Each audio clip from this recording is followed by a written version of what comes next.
두 분 다 마취만 하셨고 실제 수술은 진행되지 않았습니다. 기증자분의 간 수치가 갑자기 올라 안전상 수술을 취소했습니다. 서울 아산병원 VIP 병실은 순간적으로 정적에 휩싸였다. 침대에 누워있던 윤재민은 믿을 수 없다는 표정으로 의사를 바라보았다. 수술 안 됐다고? 내가 콩팥을. 윤재민의 목소리가 떨렸다. 그때 침대 옆에 서 있던 정은숙이 조용히 휴대폰을 꺼내 녹음기를 재생했다. 시청하시기 전 구독과 좋아요 꼭 부탁드립니다. 이제 마지막 콩팥까지 뜯어냈으니 진짜 끝이야. 은영아, 이혼 서류 다 준비했어. 300억 재산 중 30억만 주면 깔끔하게 정리돼. 병실 안의 공기가 얼어붙었다. 의사와 간호사들의 얼굴이 창백해졌다. 녹음기에서는 계속해서 윤재민의 목소리가 흘러나왔다. 아직도 바보같이 믿고 있어. 19살 시골 처녀를 어떻게 구슬렸는지 알아? 그 여자 덕에 우리 40년 잘 살았잖아. 이제 거추장스러운 짐 던지고 새 인생 시작하는 거지.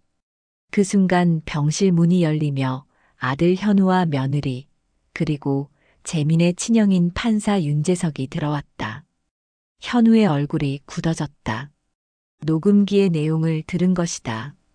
아버지, 이게 무슨 소리예요? 정은숙은 평온한 표정으로 자리에서 일어났다. 63세의 나이에도 단정한 모습이었다. 40년 동안 약사로 일한 손에는 여전히 강인함이 묻어났다. 당신에게 40년을 줬어요. 이제는 끝이에요. 윤재민은 갑자기 자리에서 벌떡 일어나 정은숙 앞에 무릎을 꿇었다. 병원 가운 차림의 그 모습은 처량했다. 여보, 이건 오해야. 마취 때문에 정신이 없었던 거야. 제발 한 번만 더. 정은숙은 차분하게 녹음기를 들어보였다. 당신이 조카라고 소개했던 미연이 누구죠? 20년 넘게 함께였다던. 윤재민의 얼굴이 하얗게 질렸다. 재석 판사가 앞으로 나섰다. 형수님, 무슨 일인지 설명해 주시겠어요?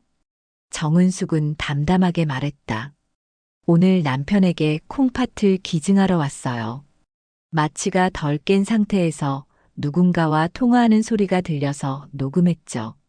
듣다 보니 남편이 조카 미연이랑 20년 넘게 관계를 맺어왔고 제 콩팥을 마지막으로 빼낸 다음 이혼할 계획이었던 거예요. 윤재석의 표정이 어두워졌다.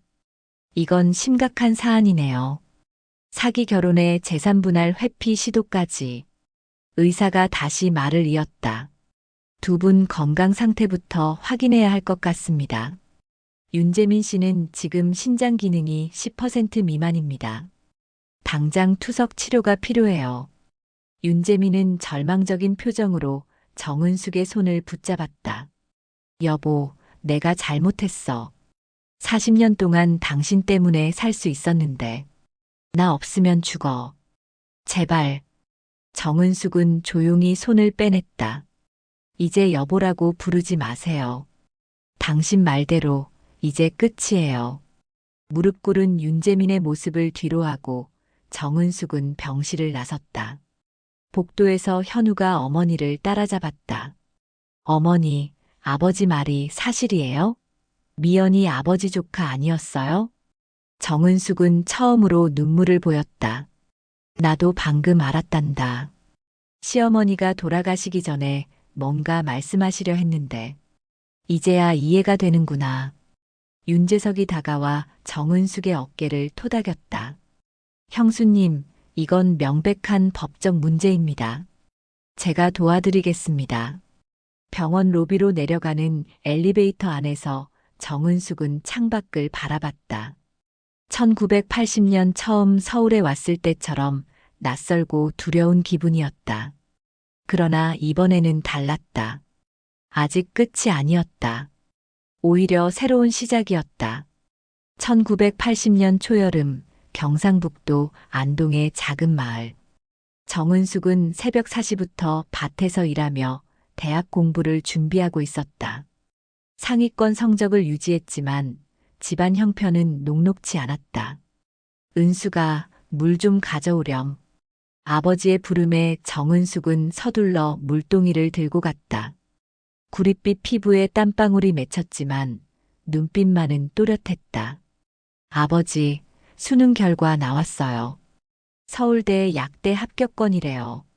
아버지는 흙 묻은 손으로 딸의 머리를 쓰다듬었다. 우리 은숙이 역시 똑똑해. 그런데 말끝을 흐리는 아버지의 눈에 걱정이 서렸다. 등록금 50만 원과 생활비 35만 원은 그들에게 감당할 수 없는 금액이었다. 그날 저녁 어머니는 비밀리에 읍내 고리대 금업자를 찾아갔다. 농지 문서를 담보로 돈을 빌리려는 계획이었다. 그러나 다음 날 아침 뜻밖의 손님이 찾아왔다. 박서방, 좋은 소식이 있소. 서울 대기업 회장 집안에서 약사될 딸을 며느리로 찾는데 동네 이장님은 의미심장한 미소를 띄웠다. 대학 4년 전액 지원, 졸업 후 결혼이라는 조건이었다. 정은숙의 아버지는 처음에는 내 딸을 파는 것이냐며 화를 냈지만 그날 밤 가족회의가 열렸다. 은수가 내 뜻이 중요하다. 어떻게 생각하니? 정은숙은 복잡한 마음으로 창밖을 바라봤다. 서울이라는 도시, 대학 교육, 그리고 약사라는 직업. 가족의 가난을 벗어날 유일한 기회였다. 가겠습니다, 아버지. 일주일 후 정은숙은 생애 처음 기차를 타고 서울로 향했다. 서울역에는 검은색 대형 승용차가 기다리고 있었다. 정은숙은 가죽 시트의 부드러움에 놀랐지만 외부만큼이나 낯설었다. 압구정동의 고급 레스토랑에서 만난 김 여사는 화려한 보석과 명품으로 치장한 60대 여성이었다. 그녀의 아들 윤재민은 25세로 매끈한 외모에 세련된 말투를 가졌다. 어머, 정말 순진해 보이네. 시골 냄새가 나긴 하지만 김 여사는 정은숙의 거친 손을 만지며 말했다. 그 눈빛에 경멸이 스쳤다. 우리 집안의 조건을 알고 있겠지? 대학 4년 전액 지원, 방학에는 우리 집에서 생활, 졸업 후 약사 자격증 취득과 동시에 결혼. 재미는 공손하게 고개를 숙였지만 눈빛에는 계산적인 무언가가 있었다. 약사가 꿈이세요? 재민이 물었다. 네, 사람들을 돕고 싶어요. 훌륭해요. 확실한 직업이죠. 저녁 식사 후 김 여사는 냉정하게 말을 이었다. 학비와 생활비는 모두 지원할게. 내가 다니게 될 약국은 우리 가문 소유가 될 거고 수입도 가문에 귀속돼. 이 정도면 손해볼 일은 없지? 계약처럼 느껴지는 이 자리에서 정은숙은 묵묵히 고개를 끄덕였다. 그날 밤 호텔방에서 정은숙은 창밖으로 보이는 서울의 불빛들을 바라보며 눈물을 흘렸다. 화려하지만 차가운 이 도시에서 과연 행복할 수 있을까? 다음 날 김 여사는 정은숙을 압구정동 아파트로 데려갔다. 앞으로 대학생활 동안 방학에 머물게 될 곳이었다. 집안일도 배워두면 좋을 거야. 우리 집은 현대적인 방식으로 운영돼. 시골 방식은 통하지 않아. 그렇게 정은숙의 서울 생활이 시작되었다. 대학에서는 우수한 성적을 유지하며 약학을 공부했고 방학마다 김 여사의 집에서 생활했다. 재민과는 주말마다 데이트를 했다. 외관상으로는 달콤한 연애였지만 그 속에는 거래의 냄새가 짙게 배어 있었다. 4년 후면 우리가 부부가 되는 거야. 기대돼. 재민의 말에 정은숙은 미소 지었지만 마음속으로는 늘 의문이 있었다. 이것이 정말 사랑일까? 아니면 그저 이용당하는 것일까? 1984년 봄 정은숙은 약사 자격증을 취득했다. 서울과 고향 모두에서 축하 자리가 마련되었다. 시어머니는 우리 며느리 약사 됐어라며 자랑스러워했고 종로구에 새 약국 개업식도 열렸다. 강남제약이라는 간판이 걸린 그곳에서 정은숙의 새 인생이 시작되었다. 첫 월급 15만 원 중 10만 원은 고향으로 보냈다. 동생들의 학비를 지원하기 위해서였다. 언니 정말 고마워. 덕분에 나도 공부할 수 있게 됐어. 여동생 영희의 편지에 정은숙은 눈물을 흘렸다. 화려한 조선호텔 결혼식이 열렸다. 친정 어머니는 분홍빛 한복을, 아버지는 양복점에서 빌린 양복을 입었다. 시가 식구들은 모두 외제차를 탔고 친정 식구들은 전세버스를 타고 왔다. 뚜렷한 계층의 차이가 느껴지는 순간이었다. 신혼집은 잠원동 30평 아파트였다. 그곳에서 정은숙은 현대적인 가전제품들을 처음 접했다. 여보, 전자레인지 쓸 줄 알아? 아니, 배워야겠네요. 천천히 배우면 돼. 내가 도와줄게. 재민의 다정한 말투 뒤에는 항상 무언가 계산적인 것이 있었다. 시어머니는 수시로 들러 지시했다. 우리 집 살림은 현대적이어야 해. 시골 방식은 안 돼. 1985년 아들 현우가 태어났다. 약국 뒤편에 작은 방을 만들어 아이를 돌봤다. 임신부터 애 키우기까지 약사인 엄마가 제일 안전하지. 재민의 말대로 정은숙은 아이를 돌보며 약국 일을 병행했다. 젖을 먹이면서 처방전을 확인하고 약 이름을 외우며 자장가를 불렀다. 시간은 빠르게 흘러갔다. 동생들 학비도 계속 지원했다. 영철이는 중학생이 되어 수학 과외비가 필요했고 영희는 대학 학원비가 필요했다. 누나 미안해. 내가 공부해서 누나처럼 약사 될게. 아니야, 너는 더 좋은 거 해. 의사든 변호사든. 가계부에는 매달 빠지는 돈 항목이 추가되었다. 정은숙의 월급은 늘 빠듯했지만 가족을 위한 일이라 생각하며 버텼다. 1990년 시어머니가 뇌졸중으로 쓰러졌다. 15년간의 긴 간병이 시작되었다. 병원은 싫어. 집에서 해. 시어머니의 고집으로 정은숙은 약국과 집을 오가며 간병을 담당했다. 새벽 3시에 물을 달라고 부르면 뛰어갔고 약 시간을 철저히 지켰다.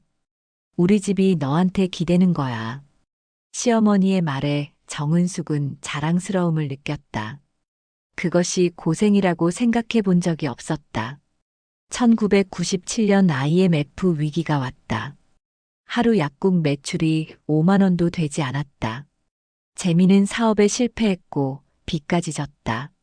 정은숙은 약국 수익으로 가족의 생계를 책임졌다. 여보, 죄송해. 내가 능력이 부족해서. 재민의 사과는 진심으로 들렸다.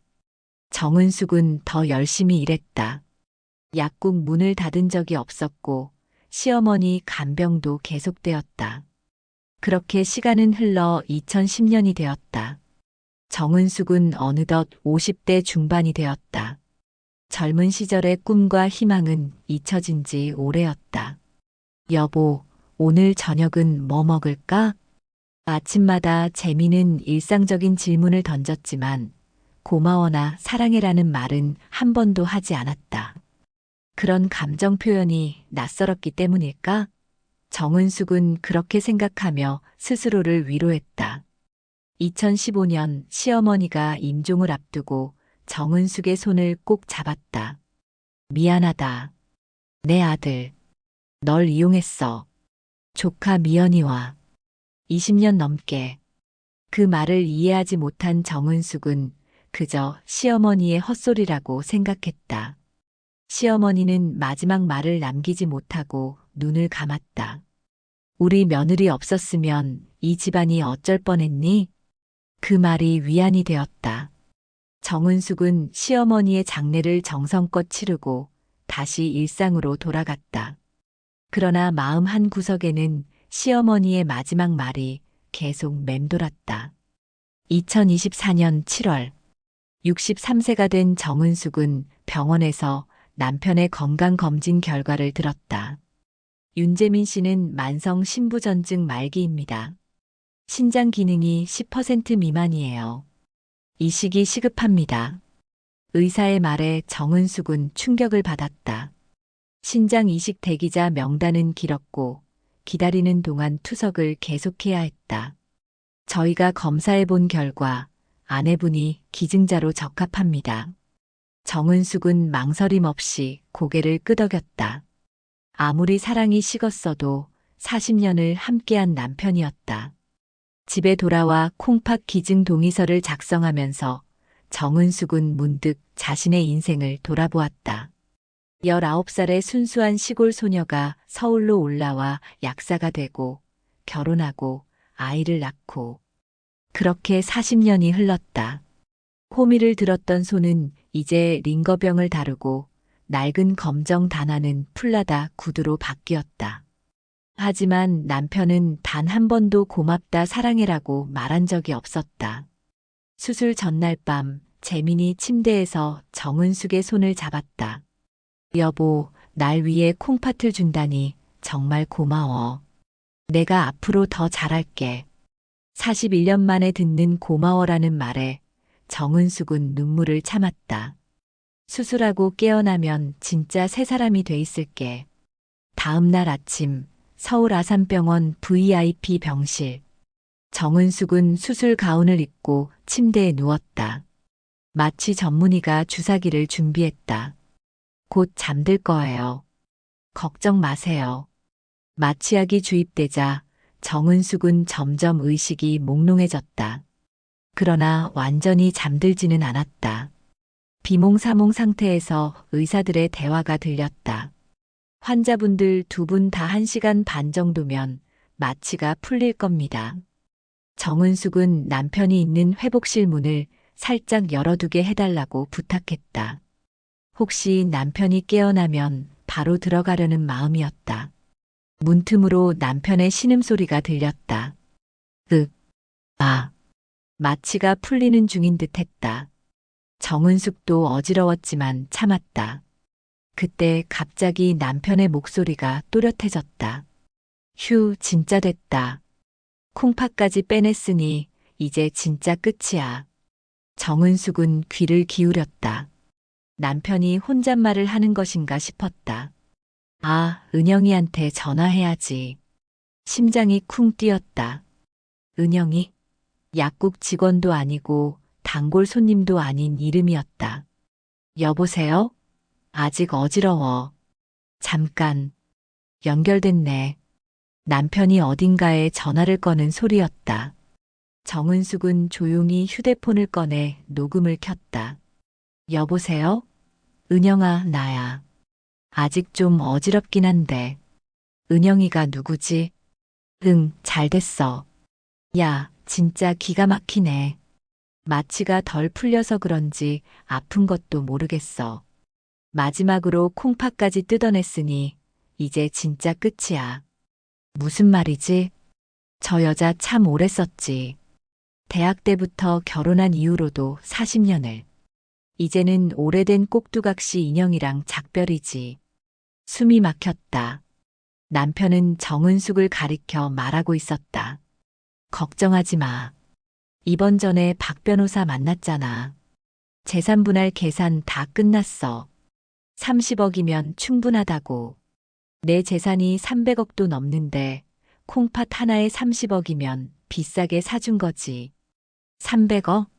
우리 집 재산이 그렇게 많았나? 지난주에 다 계산해뒀잖아. 시어머니 간병 31년에 병원비 약값. 뭐 합쳐봤자 20억도 안 돼. 고작 그거 가지고 40년 써먹은 건데. 게다가 약국 운영하면서 우리 가문 돈으로 얼마나 먹고 살았어? 눈물이 나려 했지만 정은숙은 참았다. 이 녹음이 증거가 될 수도 있다는 생각이 들었다. 걱정 마. 그 여자 아무것도 몰라. 아직도 1980년 결혼 이야기하면서 감동받는 걸 보면 메스꺼움이 밀려왔다. 그동안 따뜻했던 말들이 모두 거짓이었던 것이다. 야, 맨날 간병하랴, 약국하랴 하루 종일 일만 하니까 밤에는 야근한다고 핑계대고 너 만났잖아. 진짜 그때부터 행복했어. 2018년 처음 만났을 때가 기억나. 완전 다른 세상이었지. 숨이 막혔다. 2018년부터 6년 동안 모르고 있었다는 것이다. 미안하다고 괜히 하지 마. 나도 참 힘들었어. 40대 넘어서부터 진짜 짜증났거든. 아직도 1970년대 얘기를 왜 자꾸 하는지. 요새는 어디서 촌스러운 액세서리를 사왔다고 자랑하는데 남편이 사준 반지를 아직도 끼고 있는 정은숙을 두고 하는 말이었다. 왜 이해를 못해? 나는 부잣집 애들이랑 자랐는데 70억짜리 펜트하우스 사는 능력 되는 남자한테 남대문 시장에서 10,000원짜리 머리 핀 자랑이야. 41년 전 결혼식 때 남편이 사준 실반지가 생각났다. 그렇게 창피한 것이었을까? 주말에 맛있는 데 가자고 하면 꼭 약국에서 챙긴 삶은 계란 도시락을 싸온다니까. 새벽에 일어나서 싸느라 고생했다고 자랑하는데 은영이처럼 좋은 곳 예약해 놓는 것도 몰라. 눈물이 쏟아졌다. 새벽 4시에 일어나 계란을 삶고 김밥을 만든 날들이 떠올랐다. 남편은 맛있다고 했는데 그것도 거짓말이었다. 그런 게 중요하지. 품격이란 게 있잖아. 64세랑 41세가 비교가 돼? 내가 언제 그런 할머니를 선택해? 64세, 41세. 정은숙과 은영을 비교하는 말이었다. 목소리가 더 또렷하게 들렸다. 마취가 점점 풀리는 듯 했다. 걱정하지 마. 모든 준비 끝났어. 강남에 사는 친척들에게도 이야기했고, 변호사도 준비해놨고, 이혼은 빠르게 진행될 거야. 위자료 30억만 주고 깨끗하게 끝낼게. 잘 됐어. 콩팥도 받고 짐덩이도 덜고 일석이조지. 은영이는 걱정하지 마. 보험금이랑 재산 증여, 우리 명의로 바꿔놓은 아파트 2채 다 준비했어. 10월에 하와이 가기로 한 것도 그대로야. 그 여자는 평생 비행기 한 번 못 탈걸. 눈물보다 분노가 먼저 밀려왔다. 정은숙은 떨리는 손으로 녹음기를 꽉 쥐었다. 그런데 걱정 마. 그 여자는 아무것도 몰라. 매일 간병을 쓰면서 혼자 열심히 살았지. 처음 봤을 때 겁먹은 토끼 같았던 것 기억나네. 인생 처음 서울 온 시골 처녀. 토끼 같았나요? 저는 그냥 떨렸어요. 서울이 낯설고 무서웠어요. 남편이 다정하게 손을 잡아줘서 안심했는데 한 번도 의심한 적 없어. 10년 전부터 휴대폰 비밀번호도 알고 있는데 한 번도 확인 안 했어. 신용카드도 마찬가지. 40년 동안 난 완벽한 남편이었어. 그거면 됐지. 완벽한 남편이요? 40년 다 연기였다는 건가요? 남편이 움직이는 소리가 들렸다. 정은숙은 재빨리 자신의 침대로 돌아가 누웠다. 얼굴에 흐르는 눈물을 닦았다. 1시간이 지난 후 정은숙은 비틀비틀 남편의 침대 옆으로 다가갔다. 40년 만에 처음으로 남편 앞에서 미소를 지을 수 없었다. 괜찮으세요? 수술 잘 된 것 같나요? 잘 된 것 같아. 근데 왜 이렇게 어지럽지? 마취가 아직 안 깨서 그래요. 조금 더 누워 계세요. 남편이 정은숙의 손을 찾았다. 여보, 고마워. 진짜 당신이 아니었으면. 아니에요. 당신을 위해서니까요. 목소리가 떨렸다. 마취가 덜 깬 남편은 눈치채지 못했다. 그때 의사가 급한 걸음으로 들어왔다. 죄송한데요, 확인할 게 있어서요. 의사의 표정이 심상치 않았다. 주치의 외에 마취 의사도 함께 들어왔다. 죄송하지만 오늘 수술은 진행되지 않았습니다. 네. 마취 전 검사에서는 정상이었는데 마취 중 제 검사에서 기증자분의 ALT 수치가 갑자기 400을 넘어섰어요. 간 기능 이상으로 판단되어 이식을 중단했습니다. 남편의 얼굴이 하얗게 질렸다. 그럼 콩팥은 받지 못하셨습니다. 다행히 두 분 모두 마취만 받으셨고 실제 수술은 진행되지 않았어요. 이런 경우가 가끔 있습니다. 스트레스나 긴장으로 간 수치가 일시적으로 상승하는 거죠. 안전상 수술을 진행할 수 없었습니다. 전 분명히 복부통이 있었는데. 아니, 수술했다고 했잖아요.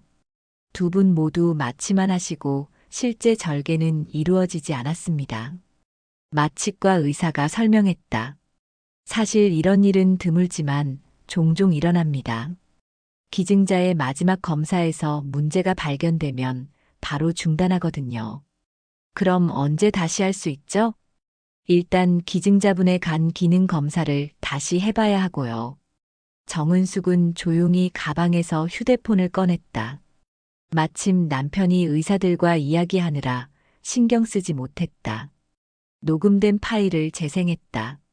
응, 잘 됐어. 마지막으로 콩팥까지 뜯어냈으니 이제 진짜 끝이야.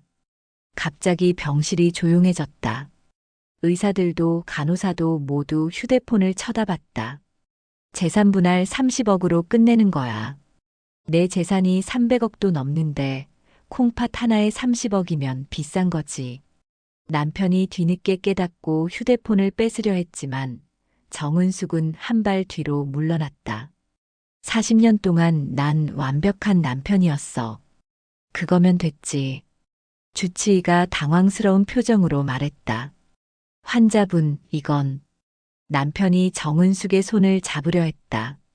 여보, 아까 말은 마취 때문에 정신이 하나도 없어서. 간호사가 정은숙에게 다가와 귓속말을 했다.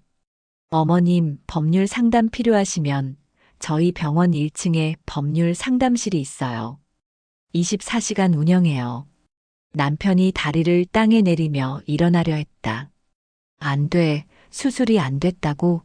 내가 콩팥을. 의사가 말렸다. 아직 마취가 완전히 깨지 않으셨어요. 누우셔야 합니다. 여보, 이건 오해야. 은영이는 정말 아무것도 아니고 단지 회사 후배일 뿐이야. 갑자기 남편이 무릎을 꿇기 시작했다. 환자복 차림으로 VIP 병실 바닥에서. 제발, 제발 한 번 더. 콩팥 없으면 난 진짜 죽어. 여보, 우리 40년을 생각해봐. 의사들이 놀라 남편을 일으키려 했지만 남편은 정은숙의 발치에 더 엎드렸다. 40년 동안 내가 당신한테 잘못한 게 있냐고. 집도 사주고 차도 사주고 시어머니 간병도 도와주고. 정은숙은 울분의 참 목소리로 말했다. 40년 동안 감사합니다 한번 해주셨나요? 남편이 말문이 막혔다. 주치의가 당황한 상황에서도 부드럽게 말했다. 우선 환자분 건강 문제부터 다뤄야 할 것 같습니다. 콩팥 대기자 명단에 올리죠. 대기자 명단이요? 그게 얼마나 걸리는데요? 평균 3년 6개월입니다. 혈액형과 조건에 따라 다르지만요. 3년이요? 주 3회 투석으로 충분히 생활하실 수 있습니다. 남편이 다시 정은숙에게 매달렸다. 여보, 3년이나? 나 진짜 죽어. 내가 아니면 내가 마지막 희망이야. 그때 복도에서 소리가 들렸다. 아들 현우가 며느리와 함께 들어왔다. 아버지, 무슨 소리가 들려서. 왜 바닥에. 정훈아, 내가 왔구나. 아버지가 지금 큰일 났어. 무슨 일이시길래 환자가 바닥에 꿇어 앉아 있어요? 아들이 상황을 파악하기 시작했다.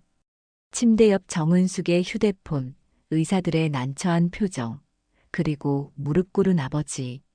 정은숙은 녹음 파일을 다시 재생했다. 아들이 들어야 할 시간이었다. 그 여자는 아무것도 몰라. 19살짜리 시골 처녀를 어떻게 구슬렸는지 알아. 아들의 얼굴이 굳어졌다. 엄마, 이게 무슨. 병실 문이 다시 열리며 판사를 하는 남편의 형 윤재석이 들어왔다. 수술 잘 끝나셨어요? 왜 바닥에 계세요? 형님, 무슨 일이에요? 아니다. 여긴 가족만. 가족이요? 40년 동안 나를 가족으로 안 봤으면서요. 그 순간 남편이 완전히 무너졌다. 바닥에 주저앉아 울음을 터뜨렸다. 간호사가 정중히 말했다. 환자분들, 이런 문제는 다른 공간에서 해결하시는 게 좋을 것 같습니다. 어머님, 상담실로 가시죠? 제가 안내해 드리겠습니다. 정은숙은 마지막으로 남편을 내려다봤다. 3년이든 5년이든 이제는 혼자 해내셔야 할 거예요. 그리고 아들과 며느리, 그리고 판사 시연과 함께 상담실로 향했다. 병원 복도를 걸으며 들리는 남편의 흐느낌은 40년 만에 처음 듣는 그의 진짜 울음소리였다. 다음 날 아침 서울 아산병원 1층 카페. 정은숙은 동생 영희를 만났다. 영문과 교수가 된 영희는 전화로 사정을 들은 후 바로 달려왔다. 언니, 정말 괜찮아? 영희가 따뜻한 커피를 내밀었다. 영희야, 내가 이렇게 의젓하게 큰 건 언니가 키워줘서 그래. 아직도 기억나. 언니가 보내준 첫 등록금 봉투.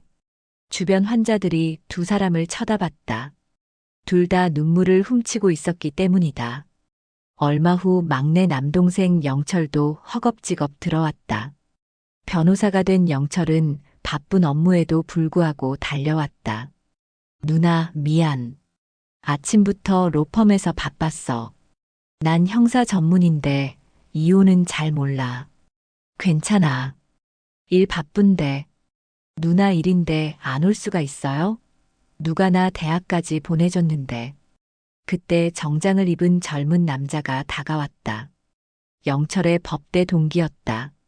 누님, 김석훈입니다. 영철이가 사정 설명해서 경위는 대략 들었습니다. 죄송합니다. 주말인데 나오시게 해서. 아니에요. 이런 건 빨리 대응해야 해요. 테이블에 서류들을 쫙 펼치자 주변이 조용해졌다. 다른 테이블에서도 힐끔힐끔 쳐다보는 시선이 느껴졌다. 일단 녹음 파일 들어볼까요? 증거 능력을 확인해야 하니까. 다시 한번 그 15분을 들었다.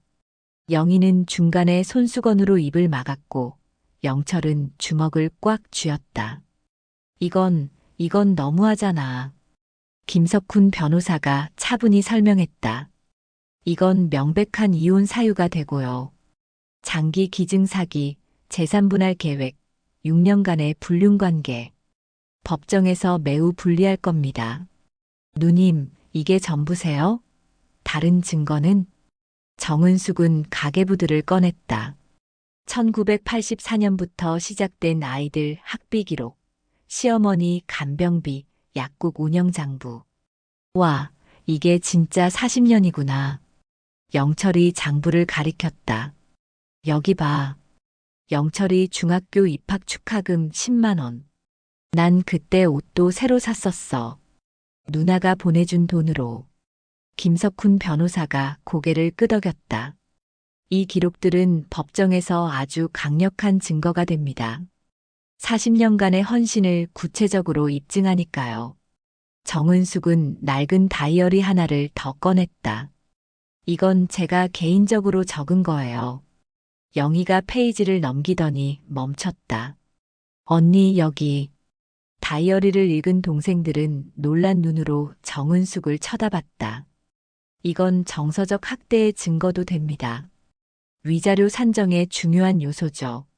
그때 자동문이 열리며 윤재석 부부가 들어왔다. 어제 병실에 왔던 판사 시영이었다. 형수님, 오늘 아침 형한테 전화했는데 받지를 않더군요. 그러실 거예요.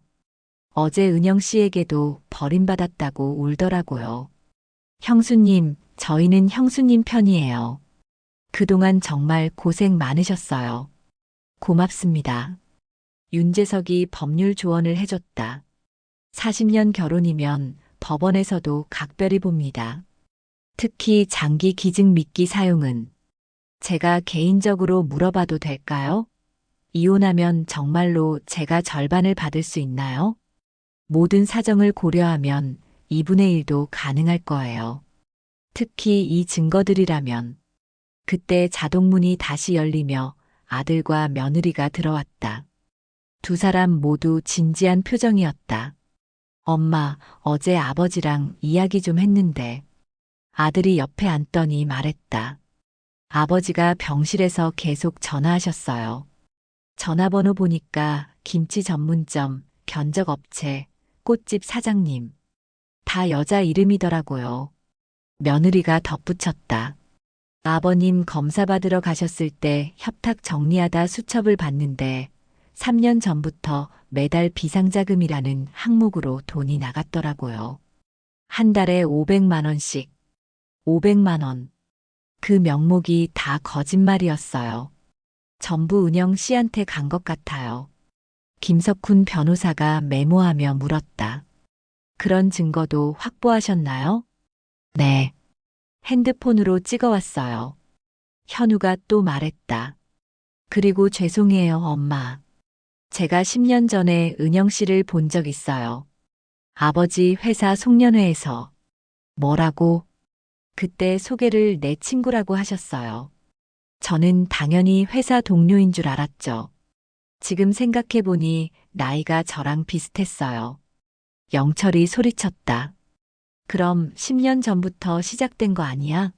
녹음에서는 2018년이라고 했는데. 현우가 고개를 숙였다. 정말 죄송해요. 그때 눈치챘어야 했는데. 김석훈 변호사가 정리했다. 증거가 생각보다 많네요. 불륜 기간도 최소 10년이라 볼 수도 있고요. 이건 재산 분할에서 절대적으로 유리합니다. 그때 김석훈 변호사가 다가왔다. 상황을 듣고 로펌 부동산 전문팀에 문의한 결과가 지금 나왔습니다. 놀라운 내용이 이어졌다. 시어머니에게 물려받은 남편 명의 재산은 아파트 3채, 상가 2개, 주식 투자 계좌. 실제 자산이 300억은 훨씬 넘는다고 합니다. 그런데 여기에서 끝이 아니에요. 김석훈 변호사가 설명했다. 최근 5년간 매매 내역을 보니 은영 씨 명의로 넘어간 부동산이 4건 있어요. 증여세도 안 낸 불법 증여죠. 온 가족이 침묵했다. 충격적인 실체가 점점 드러나고 있었다. 윤재석이 단호히 말했다. 형수님, 이건 분명 재산 유출입니다. 이혼 소송에 모두 포함시켜야 해요. 그때 현우가 정은숙에게 물었다. 엄마가 원하시는 게 뭐예요? 정말 이혼하시려고요? 정은숙은 창밖을 바라봤다. 40년 전 처음 서울에 올 때 같은 풍경이었다. 하지만 지금은 전혀 다른 마음이었다. 정훈아, 엄마는 이제 진짜 자유롭고 싶어. 주변이 조용해졌다. 모두가 정은숙의 대답을 기다리고 있었다. 김석훈 변호사가 말했다. 어머님, 승소 가능성 100%입니다. 위자료는 최소 전체 재산의 절반. 아마 150억은 넘을 거예요. 영희가 정은숙의 손을 꼭 잡았다. 언니, 이제 진짜 언니를 위한 시간이야. 우리가 다 도와줄 거야. 영철도 말했다. 누나, 내가 법정에서 최선을 다할게. 누나가 나를 키워줬잖아. 마음이 든든했다. 40년 만에 처음으로 정은숙이 지켜주는 것이 아니라 보호받고 있다는 느낌이었다. 여러분, 정말 고마워요. 그럼 이제 진짜 끝을 맺어볼게요. 그 순간 모두의 얼굴에 미소가 번졌다. 새로운 시작을 위한 결단이었다. 일주일 후 원심자과. 윤재민은 이제 입원 환자가 아닌 외래 통원 환자였다. 신장내과 대기실에서 순서를 기다리고 있었다. 주변에 있는 다른 환자들은 70대 할아버지, 50대 아주머니들. 모두 비슷한 처지인데 가족들이 함께 있었다. 하지만 윤재민은 혼자였다. 이혼하려는 상황에서도 그의 건강이 걱정된 것일까? 아니면 자식 때문에 마지못해 온 것일까? 복잡한 마음으로 정은숙은 대기실에 윤재민과 멀리 떨어져 앉아 있었다. 172번 환자분. 윤재민이 진료실로 들어갔다. 정은숙은 동행하라는 요청을 거절했다. 혼자서 들으세요. 이제 혼자 해야 하는데. 진료실 문이 열리자 의사가 물었다. 보호자분이 안 계시네요? 처가 곧 올 겁니다.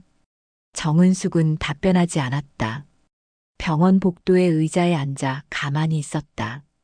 그러다 여기까지 왔는데 라는 생각에 보호자로 진료실에 들어갔다. 습관이 무섭다는 생각이 들었다. 30분 후 진료가 끝났다. 의사가 상세히 설명했다. 윤재민 씨 신장 기능이 많이 떨어졌습니다. 정상보다 2배 이상 높아요. 크레아티닌 수치가 2.7까지 올라갔습니다. 그게 심각한 건가요? 정상치는 1.2 미만이에요. 당장 투석을 시작하셔야 합니다. 윤재민의 얼굴이 창백해졌다. 간호사가 컴퓨터를 확인하더니 말했다. 현재 대기 순번 264번이세요.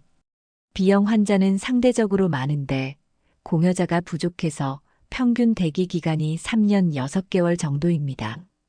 3년 6개월이요? 그동안 주 몇 번 투석해야 해요? 일주일에 3번, 한 번에 4시간씩이에요. 처음에는 혼자도 가능하시지만 나중에는 컨디션이 떨어지면 보호자가 필요할 수도 있어요. VIP 병실에서 본 간호사가 친절하게 정은숙에게 물었다. 어머님, 남편분 진료 중이시죠? 혹시 상담 받으실래요? 상담요? 투석 환자 가족을 위한 교육 프로그램이 있어요. 식단 관리, 운동법, 정서 지원 방법 등 매주 수요일 오후에 열려요. 감사하지만 저는 이제 가족이 아니에요. 아, 죄송합니다. 진료를 마치고 윤재민이 진료실을 나왔다. 그의 얼굴이 흑빛이었다. 여보, 아니, 미영 씨, 잠깐만 이야기 좀 하자. 법원을 통해서 하세요. 잠시 화장실을 다녀오려던 정은숙은 복도 한편에서 윤재민이 전화하는 모습을 보았다. 여보세요? 은영 씨, 나 종진이야.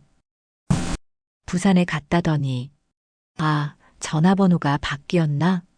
한참 통화를 시도하더니 윤재민은 음성 메시지를 남기다가 포기했다. 그때 엘리베이터가 열리며 현우가 나왔다.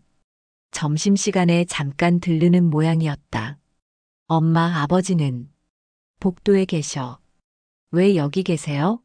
아버지 투석하시는 거예요? 응. 그래야 할 것 같아.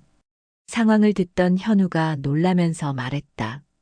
아버지, 3년 반을 혼자서 투석한다는 게 말이 돼요? 체력이 안 될 텐데. 아버지, 앞으로 투석 도와드릴 분은 구하셨어요? 윤재민이 희망을 걸었다. 정훈아, 내가 가끔 데리고 올 수 있지? 아들이잖아. 며느리도 있잖아. 현우가 한숨을 쉬었다. 네. 반대로 질문드리죠. 40년 동안 아버지는 엄마를 도와드렸나요? 남편은 말문이 막혔다. 40세인 현우도 자신의 가정이 있고 직장이 있었다. 매일 4시간씩 일주일에 3번을 투자할 수는 없었다. 그 대화를 들으며 정은숙은 흘러내린 세월을 느꼈다. 40년 전 가난한 농촌 소녀였던 자신이 서울까지 올라와 이 남자의 곁을 지켰다. 자신과 자신의 집을 구원해 주는 줄 알고 오직 사랑이라고 믿었던 이유 하나만으로 복도를 걸어나가며 마지막으로 뒤돌아봤다. 윤재민은 벽에 기대서 전화기를 보고 있었다. 아마 은영에게 또 전화를 걸고 있을 것이다. 그렇게 40년 남편의 간병이 끝났고 남편 혼자 투석이 시작되었다. 그날 오후 약국. 언니, 정말 요가 학원 다니려고? 영희가 정은숙의 팔을 붙잡으며 걱정스럽게 물었다. 사실 정은숙은 한 번도 운동을 배워본 적이 없었다. 등 한 번 펴고 내 맘대로 해본 적이 언제였는지 몰라. 일주일에 3번은 꼭 갈 거야. 언니, 나도 등록할래? 진짜 언니 혼자 가면 외로울까봐. 그 말에 눈시울이 뜨거워졌다. 아직도 자신을 걱정해주는 동생들. 약국 안에는 새로 뽑은 월급 약사가 있었다. 33살 신혜진. 이화여대 약대 졸업생이었다. 선배님이 제게 이런 기회를 주셔서 정말 감사해요. 아니에요. 그동안 혼자 하느라 힘들었는데 이제 좀 쉴 수 있겠어요. 혹시 제가 모르는 단골들 특이 사항 있으면 알려주세요. 정은숙은 노트 한 권을 꺼냈다. 7번 테이블 김명옥 할머니는 혈당 강화제 드실 때 물 많이 드셔야 해요. 11번 송정의 주머니는 당뇨 천칭을 꼭 확인해 드리고. 와, 정말 디테일하게 다 챙기셨네요. 40년 하다 보니 자연스럽게요. 그때 동네 아주머니 몇 분이 오셨다. 사랑방처럼 약국에 들리는 단골들이었다. 약사님, 들리는 소문이 사실인가요? 네. 이혼하신다던데. 콩팥까지 주려고 했는데 남편분이 불륜을. 아이고, 입 조심해라. 좋은 일로 말하자. 아니, 혼자 사는 게 무슨 좋은 일이래? 순간 답답했다. 정은숙도 그런 생각을 하고 있었다. 64살에 무슨 새로운 시작? 영희가 단호히 말했다. 지금이 딱 좋은 때예요. 건강하실 때 하고 싶은 일 다 하셔야죠. 맞아요. 신혜진 약사도 말했다. 요즘 60대 분들 정말 멋지세요. 여행도 다니시고. 여행? 정은숙은 눈이 휘둥그레졌다. 영희가 여행 팸플릿을 쫙 펼쳤다. 언제 준비했는지. 동남아 패키지 2주짜리 유럽 배낭여행 한 달 아시아 도시 투어. 언니, 여권 있어요? 없어. 약국을 비울 수 없어서 평생 해외여행 한 번 못 가봤어. 그럼 오늘 당장 발급받자. 여권 사진을 찍으러 가는 것도 처음이었다. 사진사가 말했다. 아니면 메이크업 서비스 어떠세요? 첫 여권이시면 기념으로. 아니에요. 이대로도. 언니, 바로 새 출발이잖아. 20분 후 거울을 봤을 때 낯선 자신의 모습이 보였다. 반일이라고 공부하던 고3 수험생, 40년 전 물정 모르던 새 신부, 이리저리 약국간에서 동동거리던 내가 아닌 64살의 새로운 여자가 보였다. 예뻐요. 정말. 집에 돌아와 컴퓨터를 켰다. 아들이 선물한 노트북이었다. 유튜브를 검색했다. 60대 요가 초보자 코스. 영상 속 할머니들이 매트 위에서 고양이 자세를 하고 있었다. 한 분이 스님 같은 목소리로 말했다. 60년을 구부리고 살았다면 이제 펴고 살아도 돼요. 눈물이 나려 했지만 참았다. 대신 자세를 따라했다. 사자 자세, 개 자세. 처음에는 우스워하려고 했는데 한 10분 하니 어깨가 펴지는 느낌이었다. 휴대폰이 울렸다. 알 수 없는 번호였다. 여보세요? 난데. 투석 상담 받았는데 도움이 필요해. 병원 간병인 서비스 이용하세요. 병원 말고 진짜 가족이 필요해. 전화 끊을게요. 법원에서 봐요. 전화를 끊고 문득 일기장을 폈다. 40년 동안 못 썼던 일기. 오늘은 뭔가 쓰고 싶었다. 64살 정은숙의 일기. 오늘 처음으로 나를 위한 돈을 썼다. 요가 학원 등록비 10만 원. 여행 계획 상담비 무료. 첫 화장 2만 원. 오늘의 감정은 설렘. 다음 날 오전 요가 학원. 안녕하세요. 새로 오신 분이시죠? 젊은 요가 선생님이 반갑게 맞아줬다.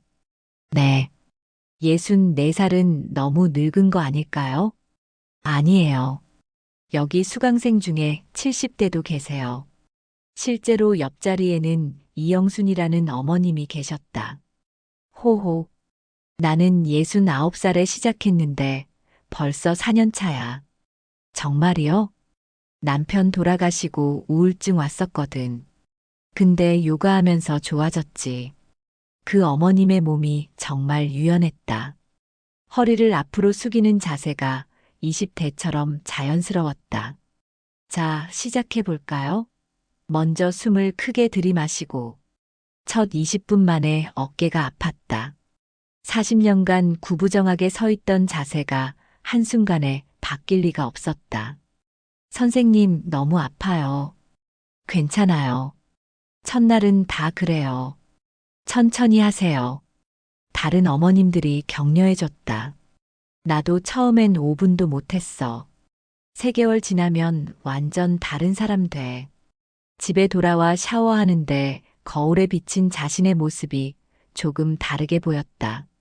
40년간 구부정했던 어깨가 살짝 펴진 것 같았다. 저녁에 혼자 외식을 했다. 40년 만에 자신이 원하는 메뉴로 마라탕이었다. 매운 걸 정말 좋아하는데 40년간 참았다. 남편은 매운 거 못 먹는다는 이유로. 미영아, 뒤돌아보니 옛 대학 동기였다. 40년 만에 만난 이화 약대 동창. 수진아, 너 맞지? 맞아. 미영이 맞네. 여기 왜? 나 여기 살아. 강남에서 약국했어. 나도 강남에서 살아. 남편이랑 이혼한 지 10년 됐는데. 진짜? 나도 곧. 어머, 무슨 일 있었어? 그렇게 오랜 세월 보지 못했던 친구와 이야기하며 2시간이 훌쩍 지났다. 마라탕을 먹으며 웃고 또 웃었다. 진짜 다시 딱 좋은 나이야. 황혼 이혼이 아니라 제2의 전성기래. 나는 이혼하고 3년 만에 재혼했어. 재혼? 응. 그런데 지금 남편이 원래 남편보다 10배는 좋아. 나이는 2살 어리고 친구가 보여준 사진 속 남자는 선해 보였다. 난 그냥 혼자 사는 게 좋을 것 같아. 그것도 좋지. 일단 나 자신부터 찾아야지. 집에 돌아와 침대에 누웠다. 진짜 자신의 시간을 가진 첫날이었다. 그때 문자가 왔다. 남편이었다. 여보, 내일 투석하러 혼자 가야 하는데. 정은숙은 답장하지 않았다. 대신 달력에 동그라미를 쳤다. 요가 2일차, 여행사 상담, 친구와 저녁. 생전 처음으로 자신의 일정으로 가득 찬 달력이었다. 몇 개월 후 변호사 사무실. 서울 중구 명동의 고층 빌딩. 김석훈 변호사가 재산 전문 변호사들과 함께 회의실에 모였다. 이혼 최종 확정됐습니다. 위자료는 150억으로 합의됐고요. 150억이요? 네. 상대방이 협의 이혼에 응하는 조건으로 150억을 제시했어요. 다른 변호사가 자료를 보여줬다. 사실 재판으로 갔다면 더 받으실 수도 있었어요. 판례상 악질적 불륜의 경우. 아니에요. 이제는 숫자가 중요한 게 아니에요. 변호사들이 놀라는 표정이었다. 보통 이혼 소송 의뢰인들은 1억이라도 더 받으려 하기 때문이다. 그래도 검토해 보시죠. 분양권 2개, 오피스텔 3채, 주식 포트폴리오까지. 영철이 옆에서 설명했다. 누나, 이 주식 분석해 보니까 수익률이 좋아. 하이테크 주식들이라서 5년 후면 가치가 2배가 될 거래. 고맙지만 난 주식 이해 못해. 그냥 현금화해서 안정적으로 관리하고 싶어. 재산 관리 전문가가 나섰다. 어머님 연세를 고려하면 위험도가 낮은 국채나 회사채 위주로 매달 약 3천만 원 정도 수익이 나올 거예요. 3천만 원이요? 한 달에? 네. 안전하게 운용하면 최소한 그 정도는. 40년간 한 달에 생활비를 쪼개 쓰던 정은숙이 갑자기 월 3천만 원이라니. 법무법인에서 증여 상담도 받았다. 자녀분께 증여하시거나 손주 교육비로 지원하시면 절세도 되고. 아니요. 제가 쓸 거예요. 그동안 못했던 걸 하려고요. 그날 서명을 마치고 사무실을 나서는데 복도에서 남편의 변호사와 마주쳤다. 김 여사님. 네. 클라이언트가 마지막으로 뵙고 싶다고 하시는데요. 필요 없어요. 그래도 40년 부부셨는데 악연은 아니지 않습니까? 지금까지의 만남으로 충분해요. 그 순간 승강기 문이 열리며 윤재민이 나타났다. 휠체어를 타고 있었다. 3개월 만이었다. 여보. 아니, 미영 씨. 윤재민의 얼굴은 많이 쇠해 있었다. 머리는 허옇게 새었고 팔에는 붉게 솟아오른 투석관이 선명했다. 할 말 없어요. 진짜 내가 정말 잘못했어. 사람들이 모여들었다. 법무법인 복도에서 벌어지는 장면을 신기하게 지켜보며 너 없이는 정말 힘들어. 혼자는 안 돼. 은영이는 부산 가서 결혼했대. 부유한 의사라던데. 눈물을 흘리는 남편을 보며 정은숙은 처음으로 한심하다는 생각이 들었다. 하지만 연민일 뿐은 아니었다. 죄송하지만 이제 출근 먹으러 가야 해요. 그때 윤재민이 마지막으로 말했다. 미영 씨, 그동안 정말 고마웠어. 이제 알았어. 정은숙은 대답하지 않았다. 승강기에 올라 1층으로 내려갔다. 밖으로 나오니 봄바람이 불었다. 옆에 있던 영철이가 물었다. 누나, 괜찮아? 응. 오히려 후련해. 근처 이탈리안 레스토랑에 들어갔다. 메뉴판을 펼치니 생전 처음 보는 요리들이 있었다. 파스타 모두 맛있어요. 어떤 걸로 하실래요? 트러플 크림 파스타요. 좋은 선택이세요. 40년간 먹어본 적 없는 트러플. 향이 신기했다. 맛있는 음식 한 입이 새로운 경험이었다. 누나, 이제 진짜 새로운 시작이네. 응. 그런데 사실 한 가지 망설이는 게 있어. 뭔데? 추미애 교수가 여성 전문 방송국에서 콜라보하자고 했어. 40년의 침묵을 깬 여성들이라는 프로그램. 좋은데, 누나 이야기가 많은 여성들한테 용기를 줄 거야. 하지만 TV 카메라 앞에서 그때 옆 테이블에서 60대로 보이는 여성 2분이 대화를 나누고 있었다. 나도 이혼할 걸 그랬어. 60살에 늦었다고 생각할 때가 진짜 너무 늦은 거래. 정은숙은 결심했다. 누군가에겐 자신의 이야기가 용기가 될 수도 있겠다는 생각이 들었다. 다음 주 방송국 녹화장. 김미영 씨 40년 결혼 생활을 정리하고 새로운 삶을 시작하셨다고요? 네. 64살이에요. 가장 큰 변화는 무엇인가요? 제가 진짜 원하는 걸 처음으로 해보고 있어요. 요가도 배우고 여행도 계획하고 가장 놀라운 건 매일 아침 거울을 보며 웃고 있다는 거예요. 카메라 앞에서 이야기하니 떨렸지만 동시에 후련했다. 숨겨진 비밀이 아니라 극복한 경험이 되었으니까. 방송이 나간 후 문자가 폭주했다. 방송 봤어? 용기 내줘서 고마워. 30년 전 이화여대 동기. 어머니 멋져요. 약국 단골 김주머니 할머니 짱. 손자 민호. 그리고 놀랍게도 이런 문자도 왔다. 선배님 방송 보고 용기를 얻어 홀로서기 준비하고 있어요. 감사해요. 아마 정은숙의 이야기가 누군가에게 희망이 되었나 보다.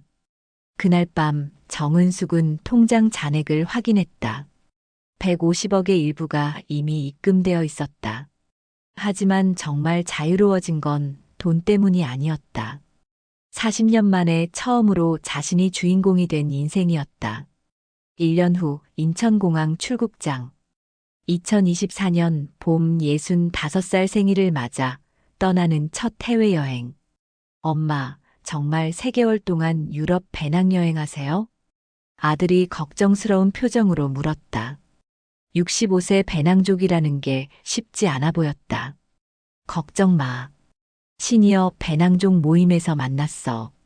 다 나처럼 제2의 인생 시작하는 언니들이야. 실제로 정은숙 옆엔 비슷한 연배의 여성 4명이 서 있었다.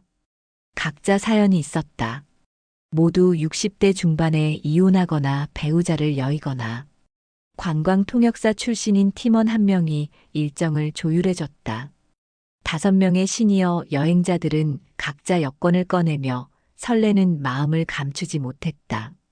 약국은 제가 맡을게요. 정말 걱정하지 마세요. 며느리가 약국 열쇠와 경영 매뉴얼을 꼭 쥐어줬다. 1년 동안 운영 방법을 배웠다. 출국 수속을 밟으면서 정은숙은 문득 40년 전 신혼여행 때가 생각났다. 남편과 갔던 제주도 2박 3일이었다. 여보, 돈 아끼려고 호텔은 가장 싼 걸로 잡았어. 그래도 좋아. 우리 신혼여행이잖아. 그때는 그게 감사했는데 지금 생각하니 돈이 있으면서도 신혼여행비를 아꼈던 것이었다.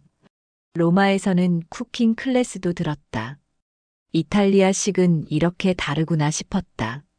당신은 요리에 센스가 있어요. 요리 선생님의 말에 기뻤다. 40년간 한식만 해보던 정은숙이 칭찬을 듣다니. 런던 숙소에서 아들에게 영상 통화를 했다. 엄마, 너무 젊어 보이는데? 염색했어요? 아니야. 파리에서 트리트먼트 받았어. 와, 엄마가 미용실에. 응. 금발 하려다가 참았어. 금발이요? 화면 너머로 민호가 나타났다. 할머니, 언제 와요? 보고 싶어요. 다음 주. 친구들이 할머니 사진 보고 할머니 모델이세요? 라고 묻더라고요. 여행 마지막 주 영국 농장. 평생 해보고 싶었던 것, 승마를 배웠다. 65세에 처음 말을 타보셨나요? 네, 늦었나요? 아니요. 멋진 나이예요. 말 위에서 바라본 코츠월드. 평온했다. 바람이 시원했다. 수십 년간 느끼지 못한 자유로움. 자, 조심히. 파이팅. 팀원들이 응원했다.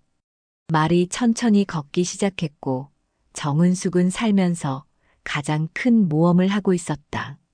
그날 밤 일기장에 썼다. 2024년 6월 3일. 런던. 오늘 처음으로 말을 탔다. 65세의 첫 승마. 바람을 따라 달리고 싶었다. 40년의 해묵은 짐들을 버리고 이제야 깨달았다. 나이는 숫자일 뿐이구나. 60대에 시작하는 것도 늦은 게 아니구나. 오늘부터 매일이 새로운 시작이다. 비행기가 인천공항에 도착했을 때 온 가족이 마중 나와 있었다. 집으로 가는 차 안에서 현우가 물었다. 엄마, 진짜 행복해 보여요. 응. 처음으로 내가 나를 사랑하는 법을 배웠어. 다음엔 어디 갈 거예요? 글쎄, 강원도 백패킹? 아니면 일본 온천? 엄마가 이렇게 모험적이실 줄 몰랐어요. 나도 몰랐어. 그동안 눌러만 두고 살았으니까. 그날 밤 65번째 생일을 맞아 일기를 썼다. 그동안은 누군가의 아내였지만 이제부터는 나 자신의 주인공이다. 65세 정은숙 인생 1막 종영, 2막 시작. 창 밖으로 보이는 서울의 야경. 수십 년 전 처음 올 때와 같은 도시인데 이제는 전혀 다른 곳으로 느껴졌다. 왜냐하면 이제는 정은숙이 다른 사람이니까. 정은숙은 문득 입원한 시형 윤재석에게 연락하라는 문자를 받았다. 재석의 아내가 재석도 같은 병원에 입원했다는 소식이었다. 암이 발견되었단다. 병원 방문길에 정은숙은 커피 2잔을 들고 갔다. 하나는 재석을 위해, 하나는 윤재민을 위해. 둘 다 같은 병실에 있었다. 투석을 계속하는 동안 면역력이 떨어진 윤재민은 폐렴으로 입원했다. 형수님, 재석이 반갑게 맞이했다. 잘 지내셨어요? 여행은 어땠어요? 정말 좋았어요. 인생에서 가장 행복한 시간이었죠. 윤재민은 고개를 숙인 채 말이 없었다. 창백한 얼굴이 더 야위어 보였다. 정은숙은 조용히 커피를 건넸다. 아메리카노 좋아하시죠? 윤재민이 놀란 눈으로 바라봤다. 어떻게 기억하냐는 표정이었다. 미영 씨, 다시 한번. 사과는 그만하세요. 제가 온 이유는 다른 거예요. 정은숙은 가방에서 봉투를 꺼냈다. 안에는 기부증서가 들어있었다. 콩팥 이식 환자를 위한 재단을 만들었어요. 저소득층 환자들의 치료비와 생활비를 지원하는 건데, 이름은 새삶재단이에요. 당신의 투석병원에도 기부했어요. 윤재민의 눈에 눈물이 고였다. 왜?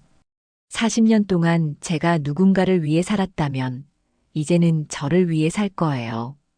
하지만 그게 누군가를 도울 수도 있겠죠. 이건 제 마지막 선물이에요. 앞으로 잘 지내세요. 정은숙은 꾸벅 인사하고 병실을 나섰다.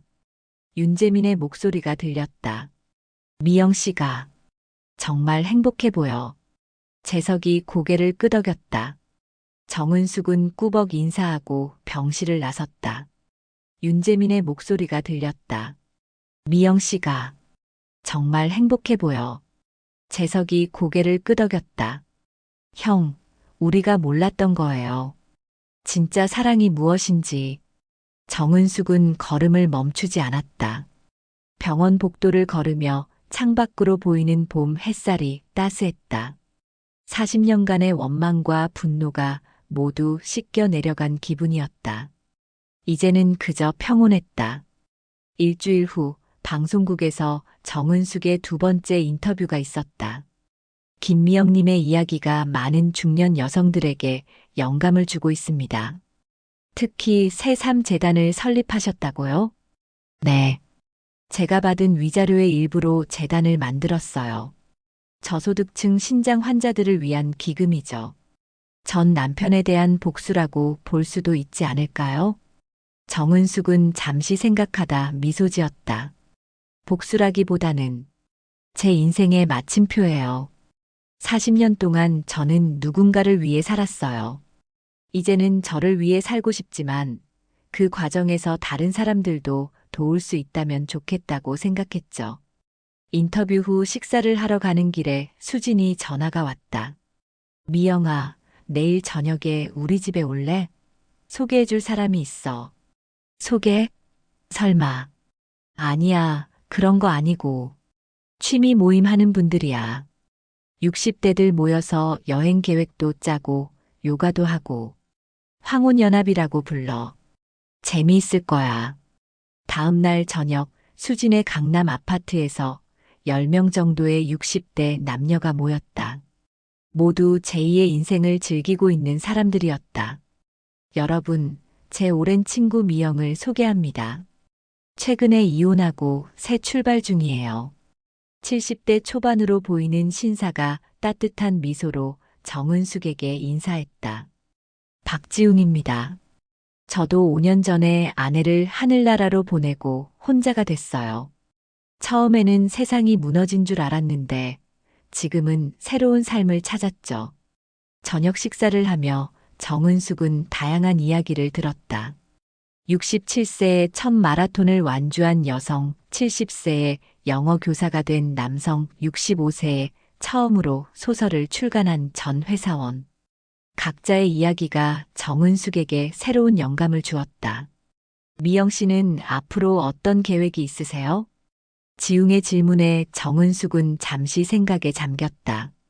글쎄요. 아직 확실한 계획은 없어요. 그저 흘러가는 대로. 그것도 좋은 방법이죠. 전 항상 계획만 세우다가 정작 살지 못했거든요. 은퇴 후에야 깨달았어요. 순간을 즐기는 것의 중요성을. 식사 후 지웅이 제안했다. 다음 주에 황혼연합 회원들과 제주도 트레킹 가는데 함께 하실래요? 올레길 걷기예요. 제주도요? 정은숙은 40년 전 신혼여행 장소였던 제주도를 떠올렸다. 그때는 남편의 눈치를 보며 가장 저렴한 숙소에 묵었었다. 이번에는 다를 것이다. 좋아요. 가보고 싶어요. 다음 주 제주도 올레길. 10명의 황혼연합 회원들은 천천히 길을 걸었다. 정은숙은 맨 뒤에서 느린 걸음으로 풍경을 감상했다. 처음 오셨어요? 지웅이 다가와 물었다. 아니요. 40년 전에 왔었어요. 하지만 지금은 완전히 다른 느낌이에요. 무엇이 다른가요? 모든 게요. 제가 보는 방식, 느끼는 방식. 그때는 누군가의 기대에 맞추려고 했고, 지금은 제 마음대로 느끼고 있으니까요. 둘은 천천히 걸으며 이야기를 나눴다. 지웅은 30년간 건축사로 일하다 은퇴한 후 도자기 공예를 시작했다고 했다. 아내를 잃은 후 처음에는 우울증에 시달렸지만 손자들이 선물한 도자기 수업 쿠폰이 삶을 변화시켰다고 했다. 미영 씨도 뭔가 손으로 만드는 취미를 가져보는 건 어떨까요? 마음의 치유가 될 수 있어요. 그럴까요? 제가 평생 약을 조제하는 일을 했거든요. 뭔가 만드는 건 익숙해요. 그럼 도자기 수업 같이 들어볼래요? 제 작업실에서 가르치고 있어요. 정은숙은 잠시 망설였다. 낯선 제안이었지만 새로운 경험이 될 것 같았다. 네, 한번 해보고 싶어요. 제주도 여행 이후 정은숙은 서울로 돌아와 약국 경영을 정리했다. 신혜진 약사에게 약국을 양도했고 평생 매달려 있던 약사 생활을 정리했다. 그리고 매주 화요일과 목요일 지웅의 작업실에서 도자기 수업을 듣기 시작했다. 처음에는 서툴렀지만 점차 흙을 다루는 법을 배웠다. 무엇보다 정은숙은 자신의 손으로 무언가를 창조하는 기쁨을 느꼈다. 약을 조제할 때는 정확함이 중요했지만 도자기는 자유로움이 중요했다. 미영 씨, 이 작품 정말 독특해요. 비대칭이지만 균형이 잡혀 있어요. 지웅의 칭찬에 정은숙은 쑥스러워했다. 아직 많이 서툴러요. 아니에요. 자신만의 스타일이 있어요. 이건 40년간의 인생이 담긴 작품이에요. 6개월 후 정은숙은 자신의 첫 도자기 전시회를 열었다. 65세의 첫 번째 작품들이라는 제목이었다. 전시회에는 가족들과 친구들, 황혼연합 회원들이 참석했다. 현우와 며느리, 손자 민우도 와서 축하해 주었다. 엄마, 정말 대단해요. 이렇게 새로운 재능이 있었다니. 나도 몰랐어. 그동안 기회가 없었을 뿐이야. 전시회 마지막 날 뜻밖의 손님이 찾아왔다. 휠체어를 탄 윤재민이었다. 재석이 부축하고 있었다. 미영 씨, 축하해요. 작품들이 정말 아름다워요. 정은숙은 담담하게 인사했다. 와주셔서 고마워요. 윤재민은 한 작품 앞에서 오래 머물렀다. 해방이라는 제목의 작품이었다. 깨진 새장에서 날아오르는 새의 모습을 표현한 도자기였다. 이 작품, 살 수 있을까요? 정은숙은 잠시 생각하더니 고개를 끄덕였다. 가져가세요. 선물입니다. 윤재민의 눈에 눈물이 고였다. 고마워요. 진심으로. 그날 밤 정은숙은 일기장에 썼다. 오늘 윤재민을 만났다. 40년 동안 함께 살았지만 오늘처럼 진심으로 만난 적은 없었던 것 같다. 이제 우리는 각자의 길을 간다. 그에게 해방이라는 작품을 주었다.